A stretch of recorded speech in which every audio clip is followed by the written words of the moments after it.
Acabamos de chegar aqui no no Fortaleza, até a Pedra do Segredo, fazer uma volta de 360 graus. Olha aí, a Pedra do Segredo, que ela é grande para chegar lá. Então vamos tentar ir. Os cânions, as nuvens estão começando a baixar aqui, né? Olha aí, uma visão.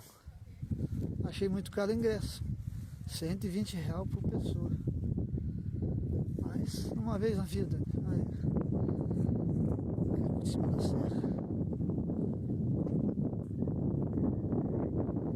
Show, começando a esfriar. Aí, as nuvens já estão começando a chegar aqui.